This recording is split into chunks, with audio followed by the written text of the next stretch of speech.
Let us solve question from current electricity. So this question, the question from current electricity will be for 6 mark with option थोड़ी ज्यादा रहेगी. So first question is define average current. तो देखिए average current क्या होता है? So simply it is the rate of flow of charge from a given cross sectional area. और define करते हैं हम सिंपली लिखते हैं I is equal to Q by T. ये जो फॉर्मूला होता है ये किसका होता है? ये एवरेज करंट का होता है. ऐसा यूनिट हमको पूछा, ऐसा यूनिट क्या होंगे? तो इसके सॉरी इसका ऐसा यूनिट जो होगा ये एम्पियर होगा. और करंट के डायमेंशन, तो करंट का डायमेंशन हम कैसे लिखेंगे? सो जनरली करंट का डायमेंशन तो हम लाइक लिखते नहीं है, चार्ज के डायमेंशन लिखते हैं. लेकिन अगर पूछ रहा है तो जो करंट का डायमेंशन है हम ऐसे लिख लेंगे इसको सिंपली कि A1. ओके, ऐसे लिखेंगे हम करंट का dimension. Come to question number 2. So question number 2 है कि डिफाइन रेजिस्टिविटी एंड कंडक्टिविटी. देखिए रेजिस्टिविटी जो होती है ये जो कंडक्टर को हम यूज करते हैं ये उसके मटेरियल की प्रॉपर्टी होती है. कंडक्टर बना कौन से मटेरियल से है? तो वही वही यहाँ पे लिखा है, the resistivity is the characteristic property of material of an electrical conductor. किस मटेरियल से बना है? आयरन से है, सिल्वर से है, जर्मन जर्मन है, कौन सा? And is different for different material. अलग अलग मटेरियल के कंडक्टर के लिए रेजिस्टिविटी अलग अलग होती है. और ये इसका फॉर्मूला है कैलकुलेट करने का, R is equal to rho L by A, जहाँ पे रो रेजिस्टिविटी है, L length of the conductor है, और ए जो है वो एरिया ऑफ क्रॉस सेक्शन है. ठीक है, तो resistivity directly proportional to length होती है और inversely proportional to area of cross section होती है. It shows temperature dependence but it is independent of the physical dimension of the conductor. Physical dimension पे ये डिपेंड नहीं करती. Come to next question, conductivity क्या है? तो देखिए conductivity is the reciprocal of resistivity. Actually ये रेसिप्रोकल ऑफ रेजिस्टिविटी है. ठीक है, तो यहाँ पे ऊपर क्या था? देखिए ऊपर था R is equals to rho L by A, ये था ना. ठीक है, तो कंडक्टिविटी एग्जैक्टली इसका ऑपोजिट होती है. अगर यहाँ से आपने रो को कैलकुलेट किया तो ये कितना हो जाएगा? R A by L. ठीक है, तो आप कंडक्टिविटी को सिग्मा से रिप्रेजेंट करते हो और sigma you write as 1 by rho. ठीक है, तो ये इसका एग्जैक्टली उल्टा हो जाएगा. तो रो कितना हो जाएगा? देखो एल अपॉन आर ए, ऐसे हम इसको लिख सकते हैं. हालांकि इतना एक्सप्लेन करने की जरूरत नहीं है, जस्ट हमको ये फॉर्मूला राइट अप कर देना. ठीक है, and second point, it is conductance of conductor of given material of unit length and unit area of cross section. और इसका जो ऐसा यूनिट है वो सीमेन या सीमेन पर metre. Okay, now come to the next question. यहाँ पे पूछा है हमको explain the term terminal potential difference. क्या होता है? Internal resistance of the cell और इलेक्ट्रोमोटिव फोर्स. थोड़ा सा इसको डिटेल में एक्सप्लेन करना पड़ेगा, अगर ये एग्जाम में आता है तो 3 या 4 मार्क के लिए क्वेश्चन रहेगा. सो लेट अस सी सबसे पहले इलेक्ट्रोमोटिव फोर्स क्या होता है. So electromotive force, it is nothing but it is just a work done by cell to move a unit positive charge once around the circuit. Circuit में एक बार charge को rotate करने के लिए, घुमाने के लिए, रिवॉल्व करने के लिए जितना वर्क डन बैटरी को करना पड़ेगा या सेल को करना पड़ेगा, वही उसी को हम इलेक्ट्रोमोटिव फोर्स बोलते हैं. देखिए इसका ऐसा यूनिट डब्ल्यू बाई क्यू, यानी formula is equal to W by Q लिखा है. ये ऐसा यूनिट को ऑपरेट कर लो. और ईएमएफ ऐसे भी डिफाइन कर सकते हैं कि it is a maximum potential difference between the two electrode of the cell. Cell के दो इलेक्ट्रोड होते हैं, एक नेगेटिव और दूसरा पॉजिटिव. ठीक है, देखिए ये एक पॉजिटिव टर्मिनल और ये नेगेटिव टर्मिनल. ठीक है, नेगेटिव टर्मिनल को अगर जीरो वोल्ट पे मान ले तो ये होता है at higher voltage, that is V पर. और इसका डिफरेंस कितना हो जाएगा? तो वी वोल्ट. तो इन दोनों के बीच का मैक्सिमम पोटेंशियल डिफरेंस, उसको ही हम एक्चुअल में ईएमएफ बोलते हैं. ठीक है, EMF is the characteristic property of the cell. ठीक है, आप ये रीड कर लो. EMF is independent of the quantity of electrolyte, और ये क्वांटिटी ऑफ इलेक्ट्रोलाइट पे डिपेंड नहीं करता. सिमिलरली साइज पे और डिस्टेंस बिटवीन द इलेक्ट्रोड पे भी ये ईएमएफ डिपेंड नहीं करता. Okay, now come to next terminology which is the internal resistance of the cell. अभी इंटरनल रेजिस्टेंस से ही लग रहा है कि it is the internal property of the cell.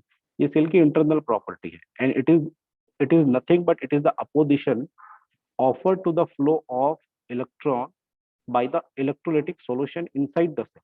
Cell के अंदर जो केमिकल्स है या इलेक्ट्रोलाइटिक सॉल्यूशन यूज किया है वो आयंस के फ्लो को जो अपोज करेंगे ना, उसी को हमने बोला कि वो इंटरनल रेजिस्टेंस है. Opposition offered by the electrolyte of the cell to the flow of electric current, इसको बोलते हैं इंटरनल रेजिस्टेंस। देखिए डिस्टेंस बिटवीन द इलेक्ट्रोड, अब ये इंटरनल रेजिस्टेंस डिपेंड कौन कौन सी चीजों पे करता है। तो internal resistance is directly proportional to distance between the electrode, ये डिपेंड करता है कंडक्टिविटी पर, ये डायरेक्टली प्रोपोर्शनल है कॉन्सेंट्रेशन ऑफ इलेक्ट्रोलाइट्स, और ये इनवर्सली प्रोपोर्शनल है टेम्परेचर से, और inversely proportional to area of cross section of the electrode. ठीक है, तो इसको थोड़ा सा एक्सप्लेन करना है, ये सारे पॉइंट्स लिखना है। Now last point is terminal potential difference क्या होता है। So terminal potential difference is always calculated across the terminal of the cell. ठीक है, अब यहाँ पे अलग अलग यानी ऐसा भी डिफाइन कर सकते हैं कि it is the work done to send a unit positive charge through external resistance only. अब यहाँ पे एक्सटर्नल रेजिस्टेंस कौन सा है, तो देखिए ये कैपिटल आर, ये एक्सटर्नल रेजिस्टेंस।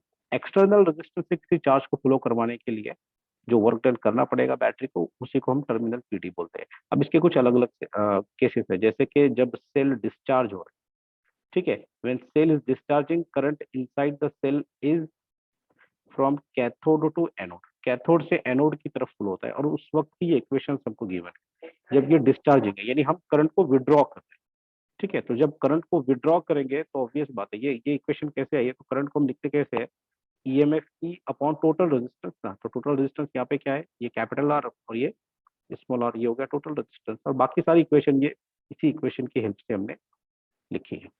ठीक है, और एक बात और हमेशा याद रखना कि जो ईएमएफ है it is always greater than potential difference. ठीक है, तो इसको थोड़ा सा आप ध्यान में रखना। तो आगे बढ़ते हैं। आई थिंक इसी क्वेश्चन में एक सेकंड है कि जब सेल चार्ज हो रहा है तब हम इक्वेशंस को कैसे लिखेंगे। तो जब सेल चार्ज हो रहा है तो इक्वेशंस कुछ ऐसे लिखी जाएगी, देखो I is equals to V minus R. अब सेल चार्जिंग का क्या मतलब है, सेल चार्जिंग का मतलब है current inside the cell is from anode to cathode, यानी अंदर सेल के करंट कैसे फ्लो होगा, तो एनोड से कैथोड कैथोड की तरफ, तो ये एनोड और ये कैथोड, तो ऐसे करंट फ्लो होगा। ठीक है, जनरली करंट की फ्लो की डायरेक्शन क्या होती है, पॉजिटिव से निगेटिव चार्ज की तरफ होती है ना, ऐसे होती है। लेकिन जब हम चार्जिंग की बात करते हैं ना, तो ये अपोजिट डायरेक्शन में फ्लो होगा, एनोड से कैथोड की तरफ फ्लो होगा। ठीक है, तो just look at this equation, just यहाँ पे साइन चेंज होगी, तो we can write V is equals to E plus I are.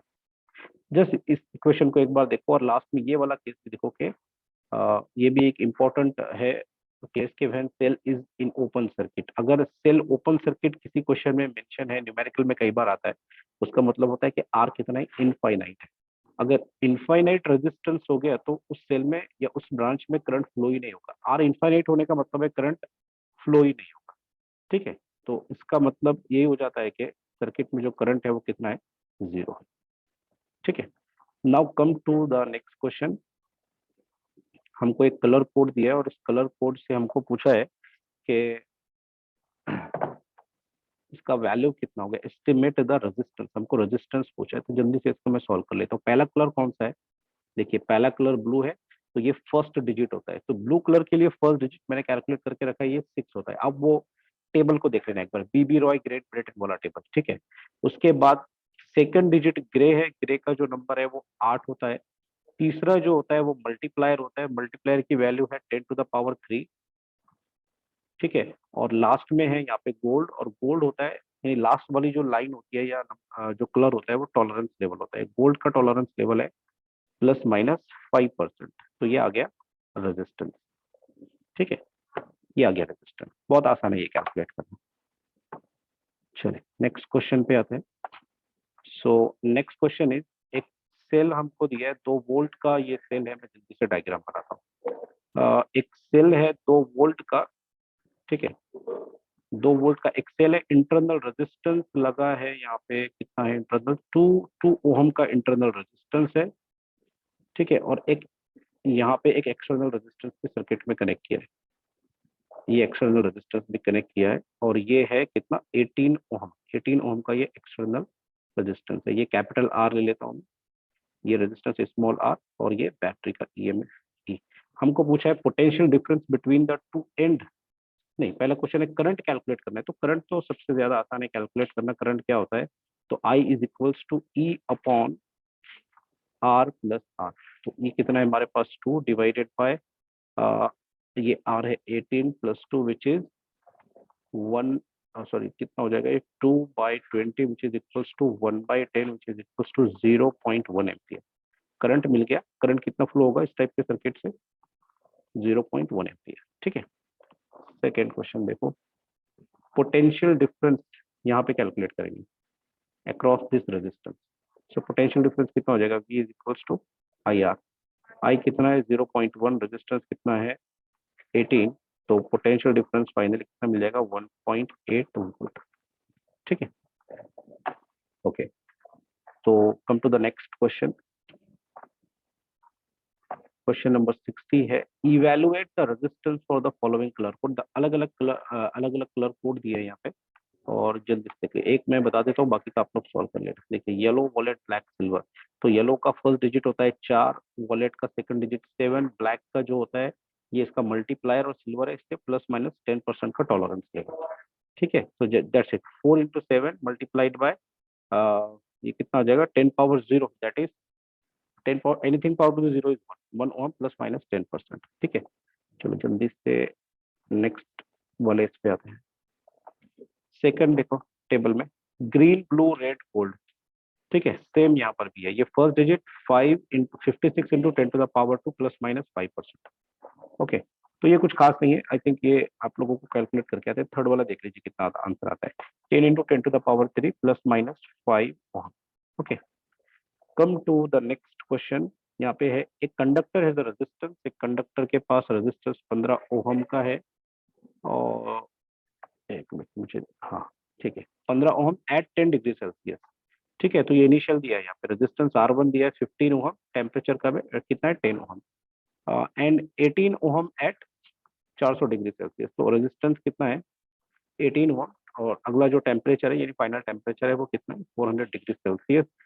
Simple सा पूछा है कि टेम्परेचर कोएफिशिएंट कितना होगा। ये फॉर्मूला है टेम्परेचर कोएफिशिएंट का।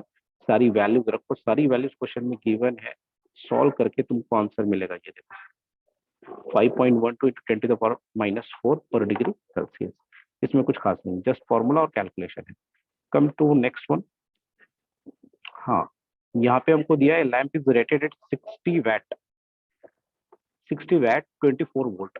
तो पावर दिए 60 वैट और वोल्ट दिया है 24 volt. Find the resistance of the filament. अरे यार, ये तो बहुत ईजी है। देखो, simply P is equal to V²/R लगा दो। पावर का फॉर्मूला, पावर का बहुत सारे फॉर्मूले हैं हमारे पास। ठीक है, V × I का भी एक फॉर्मूला है, V is equal to IR रख दो। बहुत सारे फॉर्मूले हैं हमारे पास। ठीक है, या फिर I की वैल्यू रख दो, तो ये फॉर्मूला मिल जाएगा। तुम यहाँ पे जस्ट V का वैल्यू रखो और P का वैल्यू रखो, तुमको रेजिस्टेंस मिल जाएगा। कितना आएगा? ये 960 ओम। सिंपल है, कुछ नहीं करना, ये फॉर्मूले को यूज कर लो और 960 ओम तुमको मिल जाएगा। अगला बोला है कि फाइंड द रेजिस्टेंस, हाँ ये हो गया। Current it takes when connected 240 volt supply. तो इसमें करंट कितना फ्लो होगा?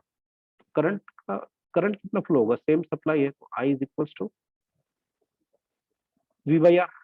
सो V/R is the current. V कितना है? 240 डिवाइडेड बाय, और R कितना? R निकाला है अपने 960। 0 से 0 कैंसिल, 24 1 एंड 24 जा।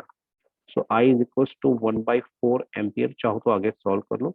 0.25 ampere. This is the final answer. So thank you so much for watching. Wish you all the best for your examination, and I will try to upload one more chapter. Thank you so much.